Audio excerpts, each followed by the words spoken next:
In this lesson, we're answering the question, which factors led the people of France to overthrow their government? And so we'll explore the foundations of the French Revolution and the end of the absolute rule monarchy that followed.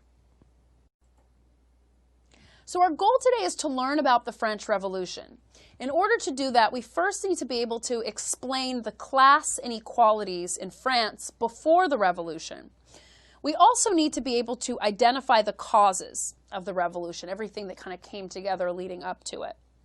And then finally, we need to be able to describe the early events of the Revolution. So we're really going to get an understanding of the foundation going into it. Now let's take a moment to review the key words that we'll explore in this lesson. So take a moment to look at these words. At any time during the lesson you need to refresh your understanding, just click on the word and you can get a better idea of the context. Which factors led the people of France to overthrow their government?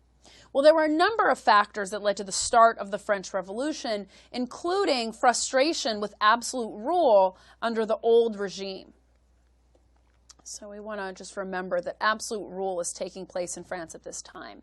And as a result of high taxation of the French people, we start to see economic problems unfolding in France. And this is really going to lead to some unrest within the French population. And then finally, the influence of Enlightenment ideals questioning these forms of government is really going to influence the start of the French Revolution. Now let's pause to take a look at kind of how an average French person might have been frustrated with the system as it was leading up to the Revolution. One of the most influential French philosophers of the time, Jean-Jacques Rousseau, spoke on behalf of perhaps a number of the French citizens who were growing more frustrated leading up to the Revolution. And in 1754 he says, "I conceive that there are two kinds of inequality among the human species. One, which I call natural or physical, consists in a difference of age, health, bodily strength, and the qualities of the mind or the soul.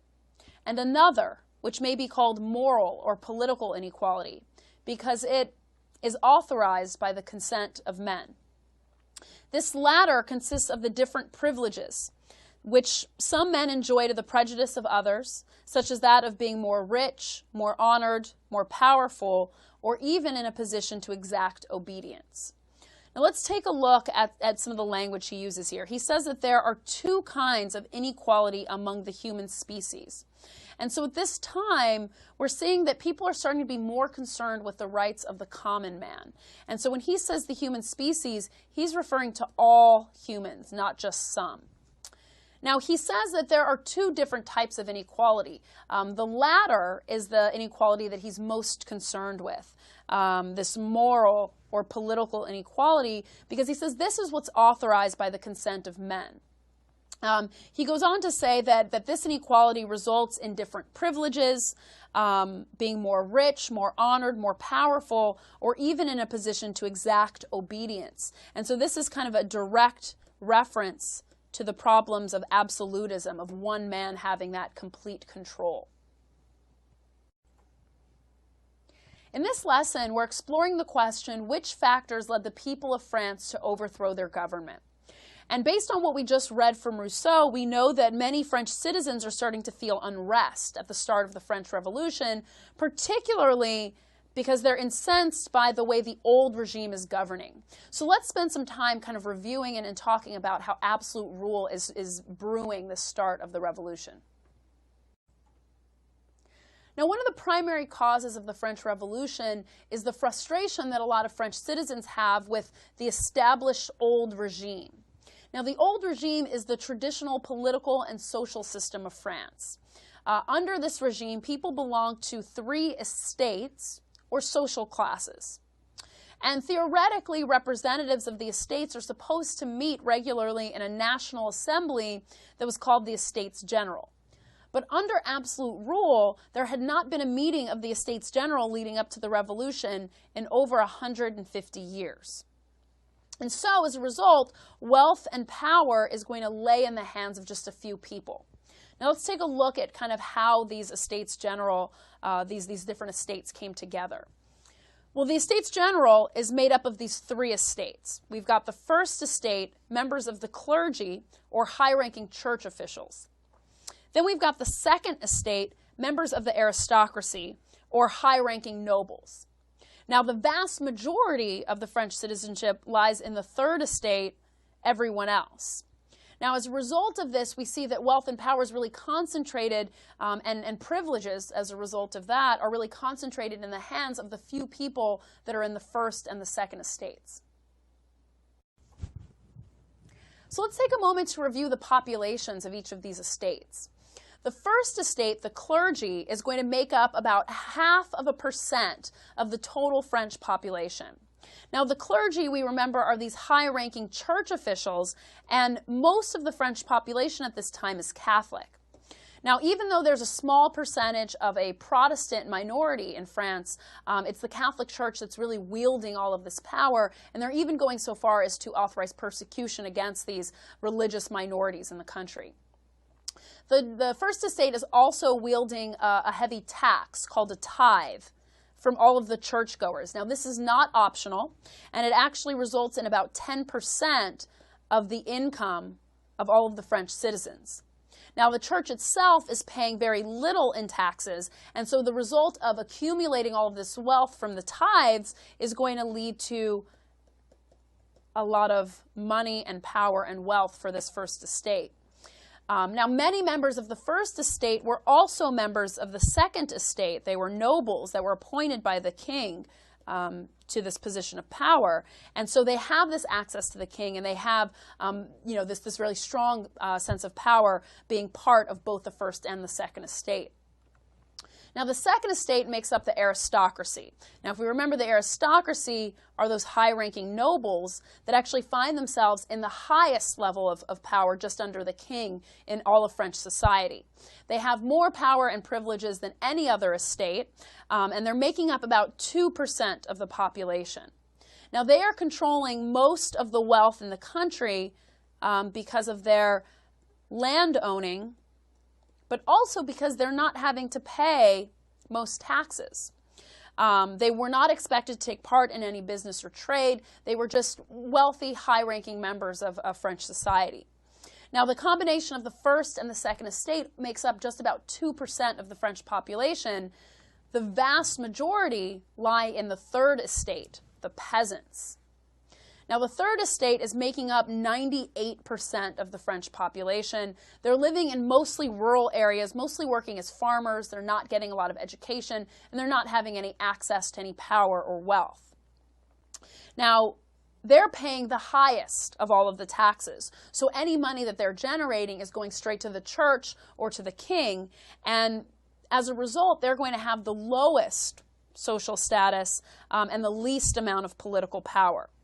Now, the painting that we see here is called The Fisherwoman, and it was one of many very popular paintings at the time representing the common man that was leading this French Revolution. So another segment of the third estate was something called the bourgeoisie. And the bourgeoisie were part of the third estate, but they included wealthy businessmen and members of the middle class. Some of them were even wealthier than some of the second estate. They were merchants, they were landowners. They actually owned about 20% of all of the land in France. And as a result, they resented their lack of influence in the government. What they really wanted was more fairness in the system. They wanted a parliament, they wanted fair trials, they wanted religious tolerance, and they wanted their own constitution. And so it's really this very large majority of the third estate that's going to really impact the movement towards the revolution.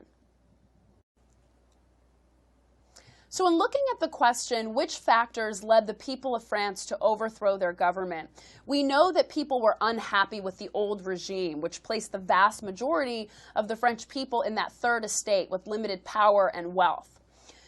We're going to move on now to take a look at how the start of the French Revolution is motivated by several economic problems in the country and also inspired by those Enlightenment ideals and thinkers of the time. So another thing that led to the start of the French Revolution was the unpopularity of the monarchy at the time. Louis XVI and his wife Marie Antoinette were extremely unpopular for a number of reasons.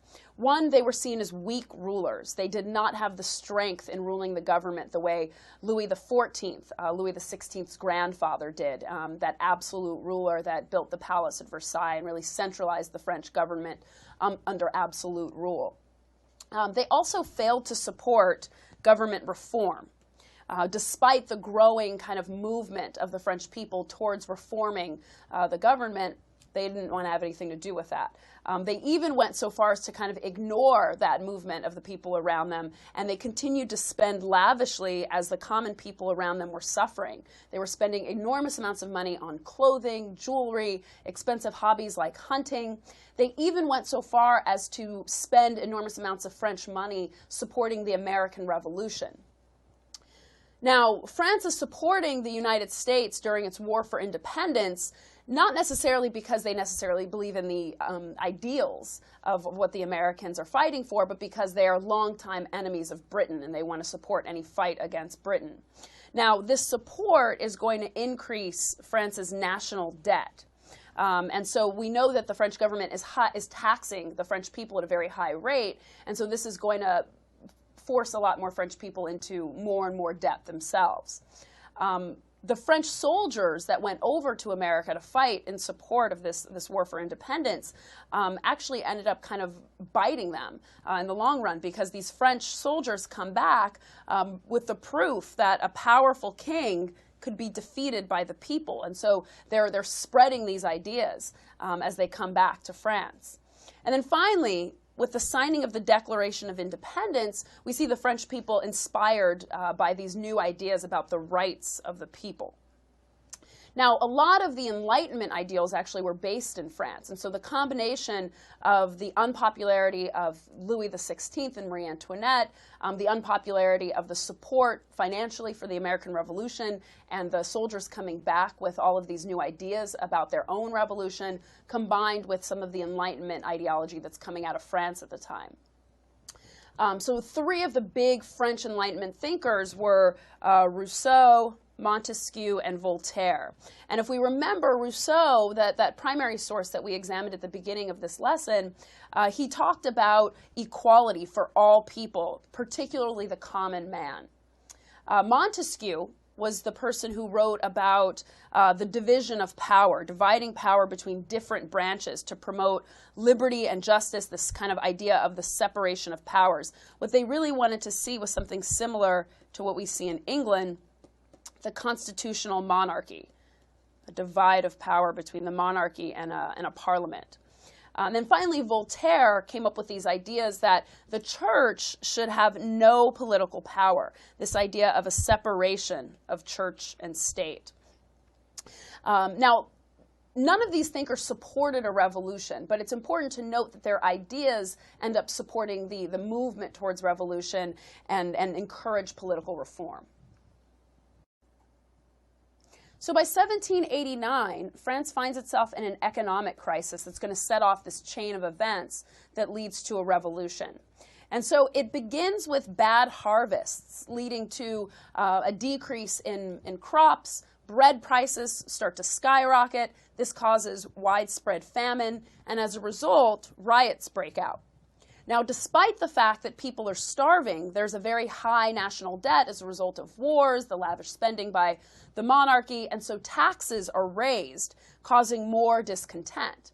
Now, this growing discontent forces Louis XVI to call a meeting of the EstatesGeneral.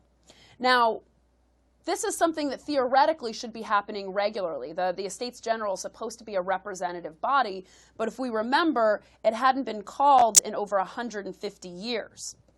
And so in this meeting, the king, the members of the first estate, the clergy, the members of the second estate, the aristocracy, they're trying to block these reforms. And so as a result, we see the third estate, that vast majority, they decide to break away from the EstatesGeneral and they create something called the National Assembly. So in this lesson, we're exploring the question, which factors led the people of France to overthrow their government? And we've had a chance to review some of those early causes of the French Revolution. We know that there was a lot of discontentment with the unpopularity of the old regime. And the combination of an increase in food prices, increase in taxes, this is going to lead to major economic crises, including a famine. We also know that there's a lot of influence from those Enlightenment ideals and thinkers of the time. And so all of this kind of comes together in a meeting of the Estates General when the First and Second Estates try to block any movement toward reform that the Third Estate is trying to push through. Now, initially, no one is thinking about revolution. They're just trying to enact some reforms. And when those reforms are blocked, the Third Estate breaks off and creates their own National Assembly. And so what we're going to talk about now is how that National Assembly moves the country towards revolution. And so we've got these members of the Third Estate who have broken off. They've created their own independent assembly, the National Assembly, which was working towards government reform. Now, because this was the vast majority of the French population, members of the First and Second Estate are starting to realize that this is a movement that they might want to be a part of. And so they're joined, this National Assembly is actually joined by some members of the clergy and the aristocracy. So they're growing in kind of this movement towards power. They swear to something called the tennis court oath. And in the painting we see here, we see members of this National Assembly meeting on the king's indoor tennis court, hence the name the tennis court oath. Now together they're vowing that they will not quit until France has a new constitution that checks and limits the power of the king. Now when the king gets wind of this, he begins to threaten to kill members of the National Assembly. And so as these rumors start to spread around France about the king's threat, as inflation continues to increase, people are spending about 80% of their income on bread alone. We see that the French citizens are very unhappy. And so on July 14th, 1789, they decide to seize the Bastille, the prison that houses gunpowder and weapons. Now at this point, they're really moving towards this revolution. The victory that the French people achieve on this day, and we can see in the painting here the storming of the Bastille, becomes the symbol of the people's liberation from tyranny known as Bastille Day. So this is the day the French celebrate their independence. Now, as what's happening in Paris begins to spread around the country, peasants in the countryside begin to attack the homes of the aristocracy. And this is that big movement. The next step is overthrowing the king. So the events that are happening in Paris and all across the French countrysides inspires the National Assembly to abolish the Estates General and create a republic. Now, inclusive in that creation of a republic is the passing of the Declaration of the Rights of Man. Very similar to the Declaration of Independence in the United States, the Declaration of the Rights of Man states that all citizens are equal before the law, that all men are born with natural rights, and that government should represent the will of the people, particularly when passing law and taxes. Now let's take a closer look at this declaration. In the declaration, which is written in August of 1789, it says that the aim of all political association is the preservation of the natural and imprescriptible rights of man. These rights are liberty, property, security, and resistance to oppression. Now, if we consider kind of how this declaration is similar to the Declaration of Independence in America, we can see a lot of the language is used very similarly. Thomas Jefferson wrote about life, liberty, and the pursuit of happiness. In the Declaration of the Rights of Man, we see the rights are liberty, property, security, and resistance to oppression. So let's take a look at a timeline to get an idea of kind of how all of these events of the revolution come together in France. We know that leading up to the revolution, there is absolute rule in the country for several generations. And this absolute rule is putting all of the power and the wealth in the hands of the king, and this is going to lead to rising discontentment amongst the French people. Now, this discontentment, which is inspired by the revolution in America, a lot of these Enlightenment ideals, is going to lead to the king calling the first meeting of the Estates General in 150 years. During this meeting, the king and members of the First and Second Estates are trying to block the reforms that are proposed by the members of the Third Estate, that vast majority of the French country. And so as a result, the members of the Third Estate and even some members of the First and Second Estates break away from the Estates-General and form the National Assembly. Now, the National Assembly is inspired in a number of ways. They want to see reform. They're not quite looking at revolution until the king begins to threaten members of the National Assembly with death. We also see increasing taxes despite the famine that is spread across the country. And all of this results finally in July of 1789 with the storming of the Bastille. And this is that first movement towards a revolution. Now, this sets off a chain of events that leads to people burning houses of the aristocracy across the French countryside, finally leading to August of 1789, the publication of the Declaration of the Rights of Man, which is heavily inspired by the American Revolution and the Declaration of Independence. Now, this is going to be a dramatic change as they're advocating for equal rights for all men, property and liberty for everyone in the country. So this is a vast change from that absolute rule of the prior years. Now, as we look at kind of how this matches up with what's happening in the U.S., we see that it happens just after the U.S. Constitution is signed, outlining a lot of these same ideologies that we're going to see in France later on.